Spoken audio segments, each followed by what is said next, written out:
The biggest problem with Trump is that he's not focused on the future, and he's not doing the things we need to do structurally to make our economy more competitive, to make our country more entrepreneurial, and to position people to succeed in that new economy that we all know is coming. Democrats can't win by just attacking Trump. We really have to show the American people there's a better way. We have to think about the future. America's going to win by recognizing what's going on across our economy and in people's lives, and then focusing on what we can do collectively to make things better. That's the American way. John Delaney is a force of nature. He can tackle things no one else can tackle, and he can make progress on issues that other people get daunted by. John just simply doesn't have an equal in his ability to tackle hard things and make progress. People listen to John and they say, I can sign up for that plan. So on balance, global trade reshaped and improved our country and the world, but it didn't help everyone, and no one stood up to make sure entire communities weren't decimated and those hurt were helped.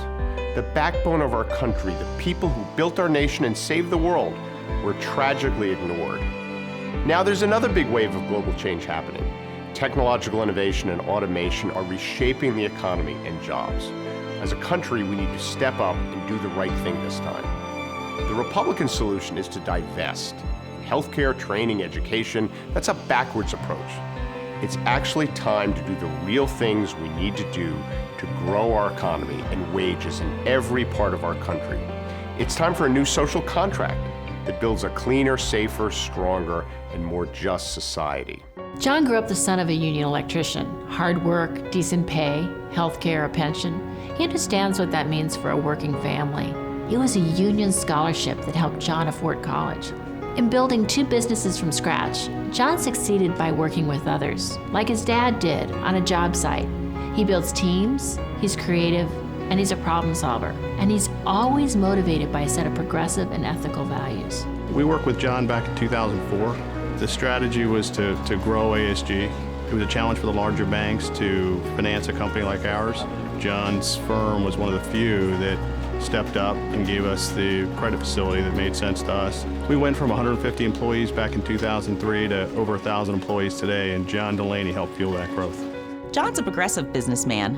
In building his companies, he always insisted on the highest of ethical standards. He treated people with respect, created jobs with good pay and benefits, and always was giving back to the community. The Obama administration awarded John's company the Bank Enterprise Award for investing in communities that so many banks underserve and ignore. That's classic John, always doing more. When I ran for Congress, I said back then, let's stand up for workers instead of big companies and big banks. Let's invest in our country and its people. But Trump and the Republicans want to roll back laws that protect consumers and our economy. That's a huge mistake. But attacking banks won't win the day. We need to lay out a new approach to economic growth, income growth for the middle class, and security in the workplace. John Delaney has the skill and experience to resolve some of our country's biggest issues.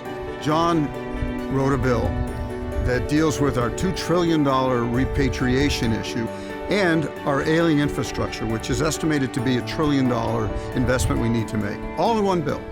It created tens of thousands of jobs. It was nonpartisan and is very smart on a number of levels and has the support of a lot of members. Being a progressive means thinking about the future through the lens of people who work, who raise families, who want their kids to get ahead. Technology and our global interconnections will make life better in so many ways, but the disruption of jobs alone is a massive challenge, and the political system isn't stepping up to deal with it. This is bigger than politics and party. We need new ideas on the future of work in the context of this rapid technological change and these immense challenges set to unfold for our workers and our economy. And we need to bring our people, our businesses, and our government together to shape a future that is safe, secure, and prosperous. The time of fighting amongst ourselves must end. We need to work for the common good. Haven't we had enough destructive partisan wars where people put party over country? I've been blessed. Raised in a blue-collar family where an honest day's work was honored and family was everything. Married for 27 years to an amazing woman, and the father of 4 wonderful daughters. What guy can complain about that?